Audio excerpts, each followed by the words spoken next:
अस्सलाम वालेकुम। कैसे हैं दोस्तों? आप ठीक ठाक हैं, बखैर वफ़ियत हैं। और आज आप लोगों के साथ एक थोड़ा डिफरेंट टॉपिक लेकर हाज़िर हुआ हूँ। बातें तो आपके साथ चल रही थी गार्डियन एंड वार्ड एक्ट के हवाले से, लेकिन मैंने कहा चलें कि ये वीडियो आज एक टॉपिक था तो इसके ऊपर आज आप लोगों के साथ जो है वो शेयर की जाए। हर डिस्ट्रिक्ट के अंदर एक दारुल अमान होता है। ये शुरू करने से पहले टॉपिक से मैं आपसे रिक्वेस्ट करूंगा, जिन जो लोग फर्स्ट टाइम मेरा चैनल देख रहे हैं, चैनल को सब्सक्राइब करें, वीडियो को लाइक करें, कमेंट्स करें, तामी प्रेशन को प्रेस कर दें। हर डिस्ट्रिक्ट के अंदर एक दारुल अमान होता है। दारुल अमान के अंदर नादार लोग, जिनके पास रहने के लिए छत नहीं होती, घर नहीं होता, वो जा सकते हैं। ख़ास तौर पर ख़वातीन जो है वो जाती हैं।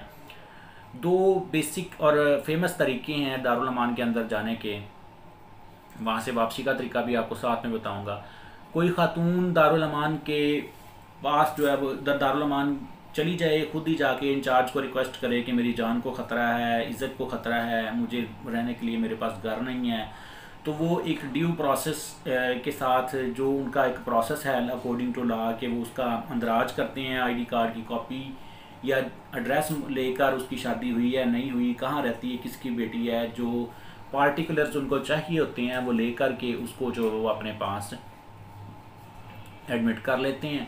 वहाँ पे मुख्तलिफ़ तरह के काम भी होते हैं। ख़वातीन को, लड़कों को जो पैसे भी पे किए जाते हैं, और जो लोग जिनके पास हाथ में कोई टेक्निकल हुनर होता है वो काम करते हैं, उनको पैसे भी पे किए जाते हैं। अब तरीक़ाकार ये है, दूसरा तरीका, कि अगर आप किसी वकील के पास जाएं, जो कि ज़्यादा बेटर और अच्छा तरीका है, वकील से रब्ता करें। वो एरिया मजिस्ट्रेट या स्पेशल जुडिशल मजिस्ट्रेट को एक एप्लीकेशन देगा। एप्लीकेशन देने के बाद एप्लीकेशन की एक रोबकार बनेगी। उसमें आप एप्लीकेशन में रीज़न बताएंगे कि क्यों जो है वो खातून, वो औरत जो है वो दारुल अमान जाना चाहती है।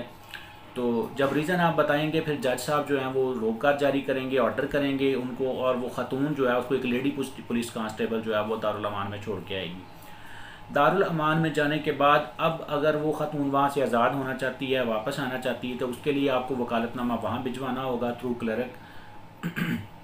वहाँ से वकालतनामा साइन होगा, टेस्टेड होगा दारुल अमान के इंचार्ज की तरफ से। तो फिर आप जो है ना वो सेम एरिया मजिस्ट्रेट के पास या स्पेशल जुडिशियल मजिस्ट्रेट के पास आप एप्लीकेशन फ़ाइल करेंगे।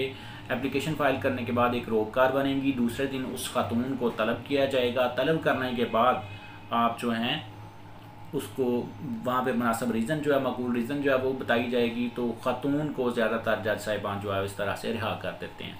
तो ये एक प्रोसेस था जिसके ऊपर मुझसे लोगों ने कुछ पूछा था, तो मैंने दारुल अमान के टॉपिक पर आप लोगों से यही गुफ्तगू शनीद की है। मुझे उम्मीद है कि आप सब दोस्तों को ये टॉपिक, ये लेक्चर अच्छा लगा होगा। दुआओं में याद रखिएगा। अस्सलाम वालेकुम।